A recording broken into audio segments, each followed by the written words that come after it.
انہی میں سے ایک آتا ہے کہ آپ صلی اللہ علیہ وسلم سے سوال کیا گیا کہ کون سا کلام افضل ہے؟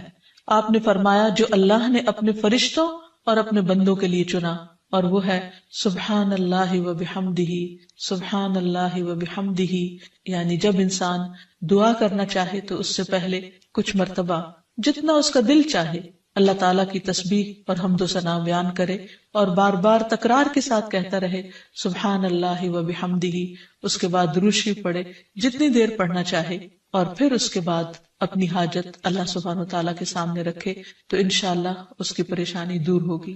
جہاں تک گھریلو پریشانیوں کا تعلق ہے تو اس میں ہم دیکھتے ہیں کہ ہر گھر کے اندر کوئی نہ کوئی چیز ایسی ہو جاتی ہے کہ جس سے باہمی تعلقات میں بدمزگی پیدا ہو جاتی ہے۔ بعض افراد کی طبیعت میں غصہ زیادہ ہوتا ہے، بعض لوگ جھگڑالو ہوتے ہیں، بعض لوگ شکی مزاج کے ہوتے ہیں، بعض لوگوں کو اونچا بولنے کی عادت ہوتی ہے، بعض لوگ دوسروں کو مختلف باتوں پر زج کرتے رہتے ہیں، بعض لوگ اپنی ذمہ داریوں کو ٹھیک سے نہیں نبھاتے۔ تو یہ تمام چیزیں صرف نہ یہ کہ ایسے انسان کو خود بلکہ اس کے آس پاس رہنے والوں کو اذیت میں مبتلا کر دیتی۔ اب اس میں انسان بعضوں کو سمجھانے سے بھی کام لیتا ہے، دوسروں سے بھی مدد لیتا ہے، لیکن پھر بھی مسئلہ حل نہیں ہوتا۔ تو صحابہ کرام تو اپنی جوتی کا تسمہ بھی ٹوٹ جاتا تو اللہ سبحانہ تعالیٰ سے مانگتے تھے۔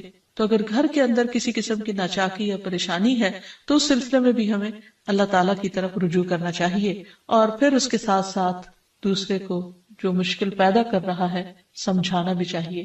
جہاں تک لڑائی جھگڑے کا تعلق ہے تو اسے منافقت کی علامت بتایا گیا۔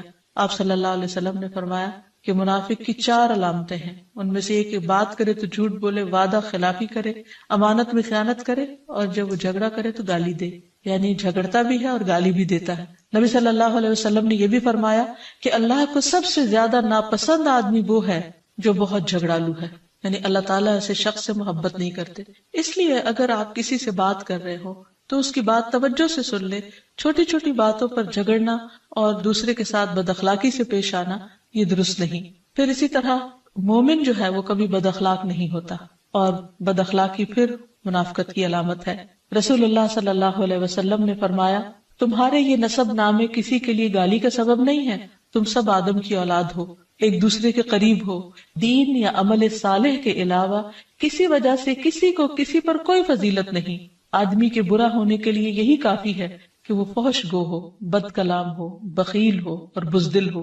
پھر اسی طرح آپس میں محبتوں کا نہ ہونا، بہن بھائیوں میں ناچاکی یا شوہر بیوی میں ناچاکی یا والدین کے ساتھ محبت کا نہ ہونا، یہ ایک طرح سے اللہ تعالیٰ کی طرف سے ایک آزمائش بھی ہو سکتی ہے اور ایک عذاب بھی ہو سکتا ہے۔ مومن تو محبت کرنے والا ہوتا ہے، اور اس شخص میں کوئی خیر نہیں جو محبت کرتا نہیں اور لوگ اس سے محبت نہیں کرتے، اور لوگوں میں سب سے زیادہ بہترین انسان وہ ہے جو لوگوں کے لیے فائدہ مند ہوتا ہے۔ تو اس لیے بہت ضروری ہے کہ خاندان کے اندر باہم محبت پائی جائے۔ گھریلو زندگی خوبصورت ہو جاتی ہے اگر آپس میں ایک دوسرے سے پیار، محبت اور ہمدردی کے جذبات پائے جاتے ہیں۔ پھر اسی طرح بعض اوقات گھریلو زندگی میں بدگمانیاں بہت تکلیف دیتی ہیں، یا گھر کے کچھ افراد سنی سنائی باتوں پر یقین کرتے ہوئے دوسروں کے خلاف بدگمانی پال لیتے ہیں، تو اس سے بھی پرہیز کرنے کی ضرورت ہے۔ اسی طرح گھریلو پریشانیوں میں گھر کا تنگ ہونا بھی ایک عذاب کی شکل ہے۔ اس لیے نبی صلی اللہ علیہ وسلم نے ہر وضو کرنے کے بعد جو دعا سکھائی اس میں خاص طور پر یہ دعا آتی ہے کہ اللہ میرے گھر میں وسعت پیدا کر دے، یعنی ایک تو دلوں میں وسعت ہو اور دوسرا یہ ہے کہ جگہ بھی کشادہ ہو۔ رسول اللہ صلی اللہ علیہ وسلم نے فرمایا 3 چیزیں بدبختی میں سے ہیں۔ عورت جب تو اسے دیکھے تو وہ تجھ کو بری لگے اور وہ تجھ پر اپنی زبان چلائے، اور اگر تو اس سے غائب ہو تو وہ اپنے نفس کی اور تیرے مال کی حفاظت نہ کرے۔ دوسرے مریل سواری کہ اگر تو اسے مارے اور چلائے تو تجھ کو تھکا دے، اور اگر اسے چھوڑ دے تو تجھے جلد تیرے ساتھیوں تک نہ پہنچائے، اور ایسا گھر جو تنگ اور کم سہولتوں والا ہو۔ تو اس لیے اگر انسان ایسی کسی تکلیف میں مبتلا ہے تو اس کا حل بھی یہی ہے کہ کوشش کے ساتھ ساتھ انسان دعا کرے۔ اسی طرح خرچ میں کمی، وسائل میں کمی، مال میں کمی، یہ تمام چیزیں بھی عموماً گھروں کے اندر جھگڑے پیدا کر دیتی ہیں۔ کھانے پینے کی قلت، بنیادی ضروریات کا پورا نہ ہونا، تو ایسی صورت میں بھی انسان اللہ تعالیٰ کی طرف رجوع کرے، اور اس کے لیے ساتھ ہی کوشش بھی ضروری ہے۔ کوشش میں سب سے پہلے تو یہ کہ انسان لڑائی جھگڑا چھوڑے، صبر و ضبط کی عادت ڈالے، برداشت و تحمل کی عادت اپنے اندر پیدا کرے، اپنے اخلاق کو بہتر بنائے۔ ایک حدیث کے مطابق اللہ سبحانہ و تعالیٰ جب کسی گھرانے پر خیر و برکت نازل فرمانا چاہتے ہیں تو اس گھر والوں کے اندر نرمی پیدا کر دیتے ہیں. اور ایک اور حدیث میں یہ بھی آتا ہے کہ جو نرمی سے محروم کر دیا گیا وہ ہر خیر و بلائی سے محروم کر دیا گیا. تو اس لیے گھر کے ہر فرد کو اپنے اپنے رویے پر غور کرتے ہوئے اپنے اخلاق کی اصلاح کرنے کی ضرورت ہے، اور دوسروں سے توقعات زیادہ رکھنے کی بجائے اپنا طرز عمل اچھا کرنے کی ضرورت ہے. اور گھر والوں کے ساتھ بہترین ہونا نبی صلی اللہ علیہ وسلم کی سنت ہے. آپ نے فرمایا تم میں سے بہتر وہ ہے جو اپنے گھر والوں کے لیے بہتر ہو، اور میں تم سب کی نسبت اپنے گھر والوں کے حق میں اچھا ہوں. یعنی آپ نے اپنی مثال دی کہ میں سب سے اچھا سلوک اپنے گھر والوں سے کرتا ہوں، تو تمہیں بھی اگر اچھا بننا ہے تو ایسا ہی کرنا ہوگا. پھر اسی طرح گھر والوں کو زیادہ سے زیادہ فائدہ پہنچانا. حسن بصری سے مروی ہے کہ اللہ تعالیٰ کے نزدیک پسندیدہ بندے وہ ہیں جو اپنے اہل و عیال کو سب سے زیادہ نفع دینے والے ہیں. پھر اسی طرح پیار و محبت سے رہنا. اگر لڑائی جھگڑا ہو بھی جائے یا کوئی غلط فہمی پیدا بھی ہو جائے تو اس وقت خاموشی اختیار کر لینا، مناسب وقت کا انتظار کر کے اس غلط فہمی کو دور کرنا ضروری ہے. پھر اسی طرح اللہ سبحانہ وتعالیٰ نے گھریلو زندگی کو خوشگوار بنانے کے لیے جو بہترین ہدایت ہمیں قرآن مجید میں دی ہے وہ ہے عفو درگزر سے کام لینا. اللہ تعالیٰ فرماتے ہیں اے لوگو جو ایمان لائے ہو، بے شک تمہاری بیویوں اور تمہارے بچوں میں سے بعض تمہارے دشمن ہیں، سو ان سے ہوشیار رہو، اور اگر تم معاف کرو اور درگزر کرو اور بخش دو تو بے شک اللہ بے حد بخشنے والا نہایت رحم فرمانے والا ہے.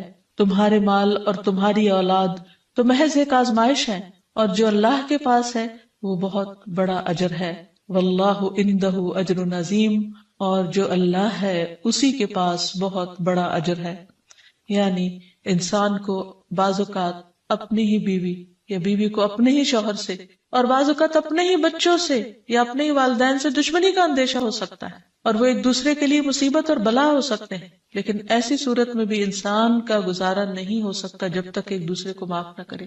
زندگی کی گاڑی نہیں چل سکتی جب تک انسان دوسروں کے قصور اور غلطیاں ان سے درگزر نہ کرے، کیونکہ ہر انسان کبھی غصے کی وجہ سے، کبھی جہالت کی وجہ سے، کبھی جلد بازی کی وجہ سے، کبھی لوگوں کے اکسانے پر اپنے پیاروں کے ساتھ زیادتیاں کر جاتا ہے. تو ایسی صورت میں انسان اگر چاہتا ہے کہ اس کی زندگی خوشگوار ہو تو اسے معاف کرتے رہنا چاہیے. نبی صلی اللہ علیہ وسلم کے اخلاق کے بارے میں جب پوچھا گیا تو حضرت عائشہ کہتی ہیں کہ آپ تان و تشنیع کرنے والے نہ تھے، یعنی تانے نہیں دیتے تھے، یعنی اگر کسی سے غلطی ہو جاتی تو اسے بار بار یاد نہیں کراتے تھے، فحش کام نہیں کرتے تھے، بازاروں میں چیخنے والے اور برائی کا بدلہ برائی سے دینے والے نہ تھے، بلکہ معاف کرنے والے اور درگزر کرنے والے تھے. اور حقیقت یہ ہے کہ جو جس کے جتنا قریب ہوتا ہے، جیسے گھر والے ہیں، اس کی غلطیاں اور اس کی کمزوریاں زیادہ سامنے آتی ہیں، اور پھر وہ ریپیٹڈلی سامنے آتی ہیں، بار بار سامنے آتی ہیں. تو ایسی صورت میں معاف کرنا بھی مشکل لگتا ہے، لیکن پھر بھی معاف کیے بغیر گزارا نہیں. پھر اسی طرح یہ ہے کہ انسان اگر ہمیشہ دوسروں کا حق ادا کرنے کی فکر کرے تو اس سے بھی بہت سے جھگڑے ختم ہو جاتے ہیں. شوہر اگر بیوی کو حق دینے والا ہو، بیوی خوشی سے شوہر کا حق دینے والی ہو، بہن بھائی ایک دوسرے کے اوپر قربانی کرنے والے ہوں، ایثار کرنے والے ہوں، تو ایسی صورت میں گھر کا ماحول بہت خوشگوار ہو سکتا ہے. عورت کے بارے میں فرمایا نبی صلی اللہ علیہ وسلم نے کہ عورت اس وقت تک ایمان کی حلاوت نہیں پا سکتی جب تک کہ وہ اپنے شوہر کا حق ادا نہیں کرتی. اسی طرح شوہر کے لیے نبی صلی اللہ علیہ وسلم کا یہ اسوہ حسنہ بہترین ہے کہ آپ صلی اللہ علیہ وسلم اپنے گھر ہوتے ہوئے اپنے گھر والوں کے کام کاج میں ہاتھ بٹایا کرتے تھے، ان کی خدمت کیا کرتے تھے. جب نماز کا وقت ہوتا تو فوراً نماز کے لیے تشریف لے جاتے. آپ اپنے چھوٹے چھوٹے کام خود کر لیا کرتے تھے. یعنی اس سے بھی یہ پتہ چلتا ہے کہ خوشگوار گھریلو تعلقات میں دوسرے پر بوجھ نہ بننا ایک بہت اہم نقطہ ہے، کیونکہ اگر ہر انسان اپنی ذمہ داری خود لے لے تو دوسروں کے لیے وہ خوشگوار ہو جاتا ہے. پھر اسی طرح گھر والوں کو اگر کوئی غم، تکلیف یا پریشانی ہو تو اس موقع پر اپنے اختلافات کو بھول کر ان کی مدد کرنا، ان کی کیئر کرنا اور ان کی دلجوئی کرنا یہ بھی بہت ضروری ہے. اور حد الوسع گھر کا ماحول خوشگوار رکھنا چاہیے، ایک دوسرے کا احساس کرتے ہوئے اور ایک دوسرے کے کاموں میں عیب نہ نکالتے ہوئے اور ایک دوسرے کو اپریشیٹ کرتے ہوئے، ایک دوسرے کی اچھی خوبیوں کو اور اچھی باتوں کی تعریف کرتے ہوئے، اور اسی طرح بعض اوقات اپنی خواہشات کو پیچھے کرتے ہوئے. کیونکہ اگر ہر انسان یہ چاہے کہ زندگی اس کے مطابق، کیونکہ اگر ہر انسان یہ چاہتا ہو کہ ہر کام گھر میں اس کی مرضی کے مطابق ہو تو یہ ممکن نہیں. بہت سے گھروں میں ساس بہو کا جھگڑا کس بنا پر ہوتا ہے، یا آپس میں قریبی رشتوں کا جھگڑا اور فتنہ فساد کس وجہ سے ہوتا ہے؟ کیونکہ ہر شخص یہ چاہتا ہے کہ گھر کا نظام اس کی مرضی کے مطابق ہو، حالانکہ ایسا ہونا ممکن نہیں. تو اس لیے ہر انسان کو اپنی رائے بھی دینی چاہیے، لیکن دوسروں کی رائے کا بھی احترام کرنا چاہیے. اپنی ضرورت بھی پوری کرنی چاہیے، لیکن اس کے ساتھ ساتھ دوسروں کی ضروریات کا بھی خیال کرنا چاہیے. پھر اسی طرح بہت سے معاملات میں قناعت اختیار کرنی چاہیے، کیونکہ یہ زندگی بذات خود ایک امتحان ہے، اور اصل عیش و عشرت کی جگہ جنت ہے، دنیا نہیں، یا دنیا کا گھر نہیں. تو اس لیے ضروری ہے کہ مشکل حالات میں انسان اپنے عزیزوں کا، پیاروں کا، گھر والوں کا ساتھ دے، ان کی مدد کرے. مثلا شوہر کے اگر معاشی حالات تنگ ہیں تو بیوی ناجائز مطالبات نہ کرے. اسی طرح اگر بیوی بیمار ہے تو شوہر اس سے بہت زیادہ گھر کے کام کا مطالبہ نہ کرے. تو ایک دوسرے کے حالات کی رعایت کرتے ہوئے اگر انسان ایک دوسرے سے توقعات رکھے تو اس سے بھی حالات بہت خوشگوار ہو سکتے ہیں. اور پھر یہ کہ ہمیشہ دوسروں کی چھوٹی چھوٹی ایفرٹ پر ان کے لیے شکر گزاری کے جذبات ہونے چاہیے. مثلا اگر کوئی آپ کو گھر میں پانی پلا دے تو آپ اس پر بھی شکریہ بولیں. ہم عام طور پر اگر گھر سے باہر کہیں ہوتے ہیں اور کوئی ہمارے ساتھ تھوڑے سا بھی احسان کا معاملہ کرے تو ہم اس کے احسان کو مانتے ہیں، لیکن گھر والوں کا احسان ماننا ایک مشکل کام لگتا ہے. تو اس لیے اگر ہم چاہتے ہیں کہ گھریلو زندگی خوشگوار ہو تو اس میں گھر والوں کے احسان کو بھی ماننا ضروری ہے. اور پھر چھوٹی چھوٹی اذیتوں کو بہت مینشن نہیں کرنا چاہیے، ان کا ذکر نہیں کرنا چاہیے، ان پر صبر کرنا چاہیے. تو جو شخص شکر اور صبر سے کام لیتا ہے اس کی زندگی لازماً خوشگوار ہوتی ہے. لیکن اس کے باوجود بھی اگر گھریلو زندگی میں تنگی ہو، تکلیف ہو، آپس کی ناچاکی ہو، دشمنی ہو، پریشانی ہو، بہت بے چینی ہو، تو پھر اللہ سبحانہ وتعالیٰ ہی کی طرف رجوع کرنا چاہیے. کیونکہ قرآن مجید میں آتا ہے وَإِن يُرِدْكَ بِخَيْرٍ فَلَا رَادَّ لِفَضْلِهِ يُصِيبُ بِهِ مَن يَشَاءُ مِنْ عِبَادِهِ وَهُوَ الْغَفُورُ الرَّحِيمُ. اور اگر اللہ تمہیں کوئی تکلیف پہنچانا چاہے تو اس کے سوا کوئی اسے دور کرنے والا نہیں، اور تجھ سے کوئی بھلائی کرنا چاہے تو کوئی اسے ٹالنے والا نہیں. وہ اپنے بندوں میں سے جسے چاہے فضل سے نوازتا ہے، اور وہ بخشنے والا اور رحم کرنے والا ہے.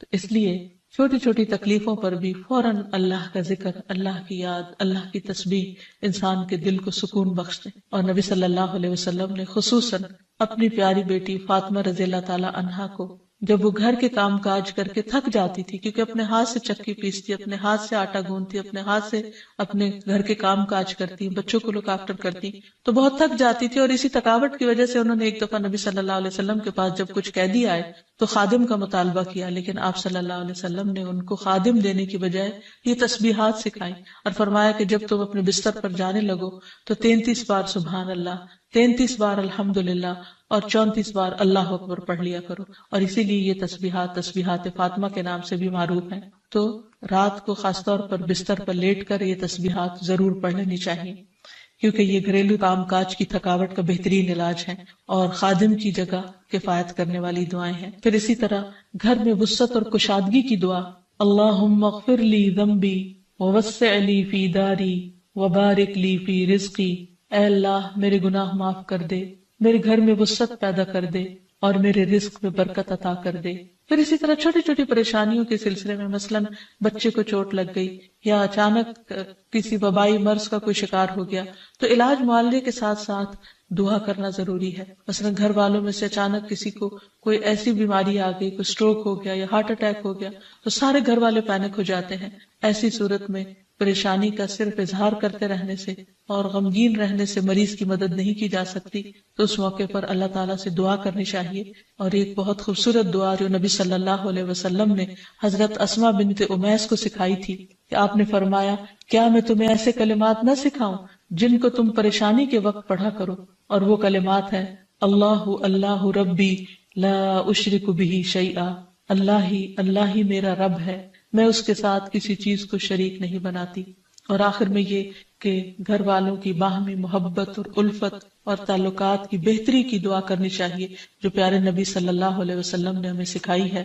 وہ دعا ہے اللہم الف بین قلوبنا واصلح ذات بیننا واہدنا سبل السلام ونجنا من الظلمات الى النور وجنبنا الفواحش ما ظهر منها وما بطن وبارك لنا في اسماعنا وابصارنا وقلوبنا وازواجنا وذرياتنا وتب علينا انك انت التواب الرحيم واجعلنا شاكرين لنعمتك مثنين بها قابليها واتمها علينا اے اللہ ہمارے دلوں میں الفت پیدا فرما دے اور ہمارے آپس کے معاملات کی اصلاح کر دے، ہمیں سلامتی کے راستوں کی رہنمائی فرما اور ہمیں اندھیروں سے نجات دے کر نور کی طرف لیا، اور ہمیں تمام ظاہری اور چھپی بدکاریوں سے محفوظ رکھ، ہمارے کانوں اور ہماری آنکھوں اور ہمارے دلوں اور ہماری گھر والیوں اور ہمارے بچوں میں برکتیں عطا فرما، ہماری توبہ قبول فرما۔ بلا شبہ تو بہت زیادہ توبہ قبول کرنے والا اور رحمت کرنے والا ہے۔ ہمیں اپنی نعمتوں کا شکر ادا کرنے والا بنا اور ان کی تعریف کرنے والا اور ان کو قبول کرنے والا بنا دے۔ ان نعمتوں کو ہم پر کامل فرما دے، یعنی ان نعمتوں کو ہم پر تمام کر دے۔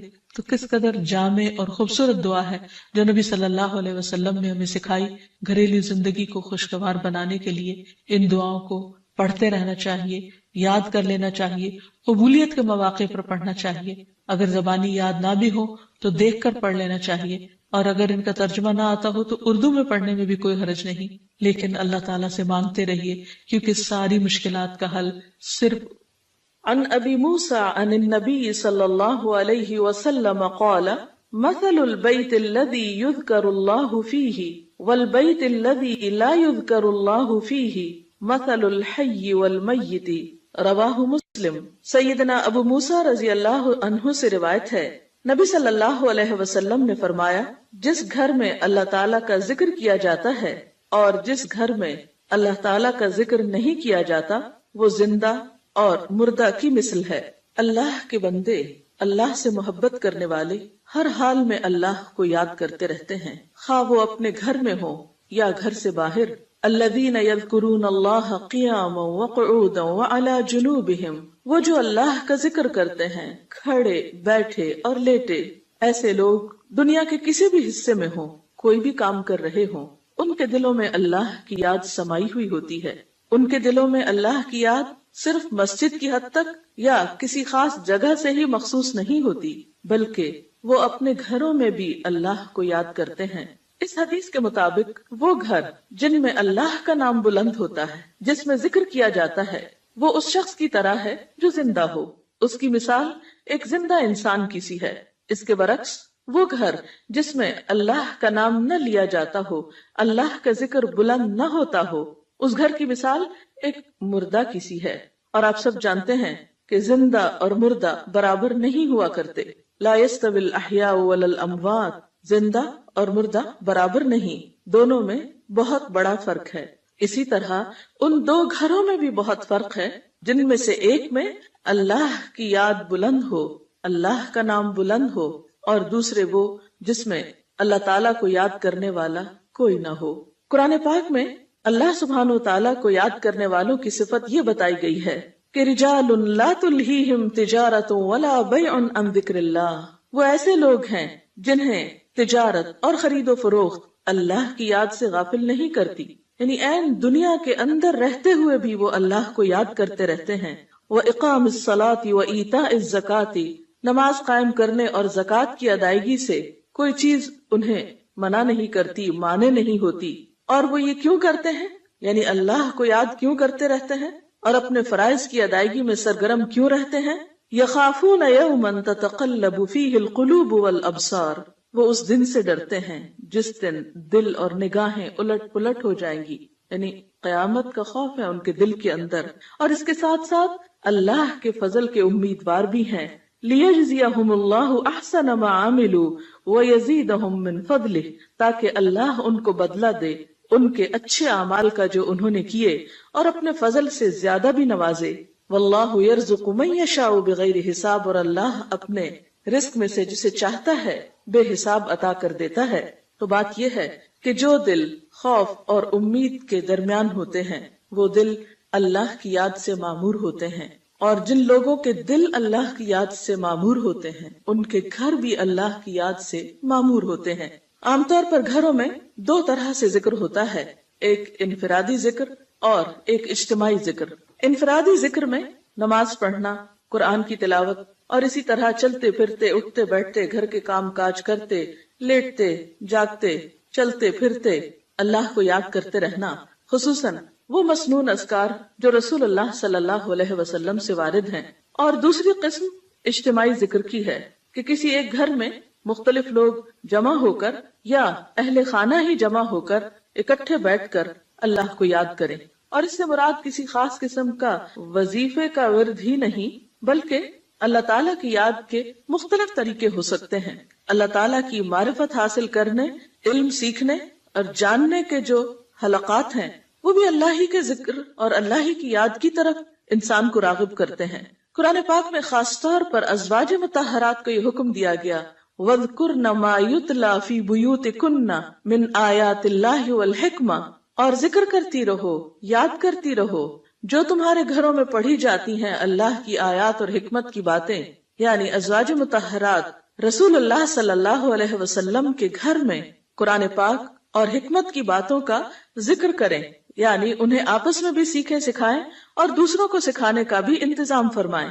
تو گویا ذکر کی مجالس سے مراد تسبیحات وغیرہ کرنا بھی ہو سکتا ہے اور علم کی مجالس بھی ہیں، اور خصوصاً ایسے علم کی مجالس جن کے ذریعے انسان کے ایمان میں اضافہ ہو، اللہ تعالیٰ سے تعلق مضبوط ہو.